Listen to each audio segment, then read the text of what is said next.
Silakan jangan merobohkan tubuhnya yang teratur. Robohkan dulu baru.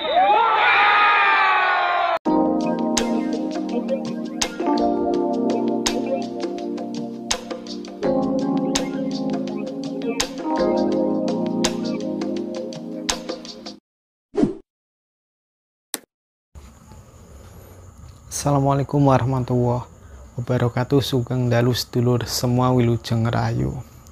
Kembali lagi di channel Sinau Bareng Irwan. Di kesempatan kali ini saya akan membahas mengenai himbauan dari pemerintah Jawa Timur yang ditujukan kepada Ketua IPSI Jawa Timur.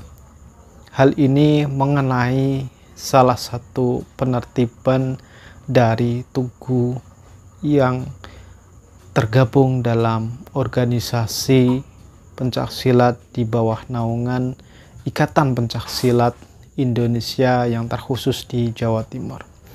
Hal ini memang dianggap penting. Karena apa? Karena sering terjadi suatu bentrok atau kisruh antara anggota satu dengan yang lainnya. Nah, menurut analisa dari pemerintah Jawa Timur, mengapa adanya suatu penertiban kepada masing-masing tugu dari organisasi pencaksilat di wilayah Jawa Timur ini dianggap suatu pemicu utama daripada konflik satu dengan yang lainnya.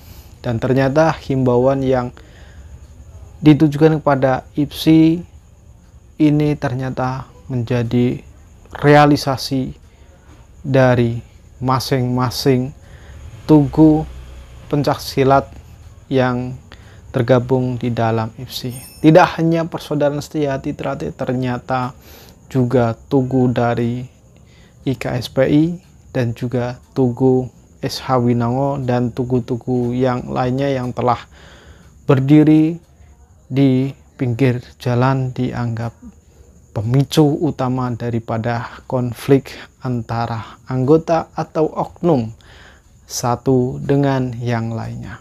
Nah, penertiban tugu-tugu ini benar-benar terrealisasi sehingga memberikan reaksi kepada anggota dan juga pimpinan organisasi Persaudaraan Setia Hati Trate.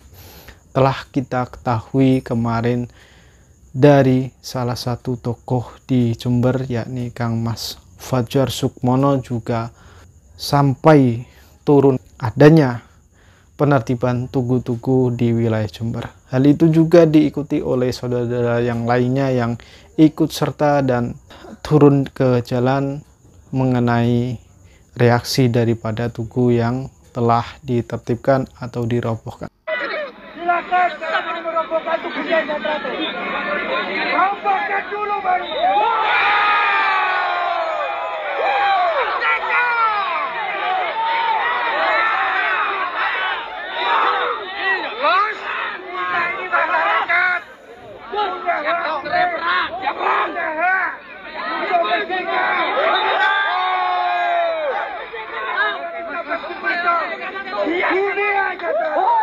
Tidak hanya itu, sedulur semua, penertiban tugu ini juga memberikan reaksi kepada Mas Rizky. Beliau adalah salah satu anak kandung dari mantan Ketua Umum Persaudaraan Setia Hati Trate. Nah, dia juga mempertanyakan sebenarnya apa yang menjadi esensi daripada penertiban atau perubahan tugu-tugu pencaksilat yang telah berdiri di wilayah Jawa Timur ini harus dirobohkan semuanya. Kelima, kebetulan saya di kota juga ketua partai Golkar.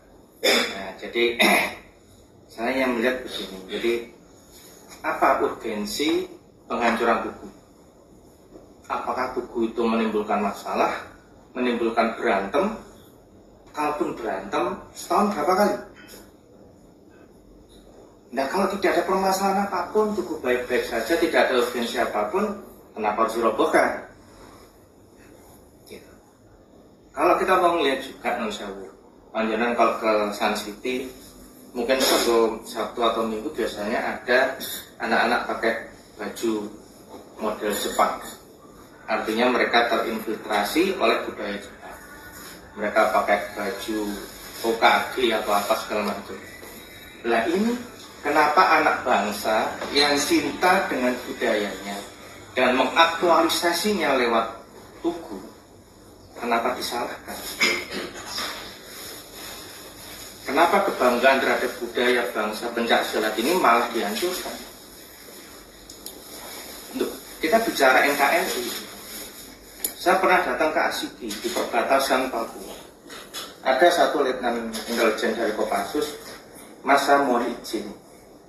Izin kenapa? Saya izin pakai Istiadrati untuk masuk ke penduduk asli. Dengan bahasa saudara, itu lebih bisa diterima. Sehingga di Papua sana orang nggak peduli pencaknya. Tapi dengan bahasa saudara ternyata bisa merangkul saudara-saudara yang asli Papua. Makanya saya hanya pertanyakan saja, satu saja, apa urgensi Tugu harus dihancurkan? Terlebih brandnya Madu ini adalah kota pendekar dan kampung pesilat.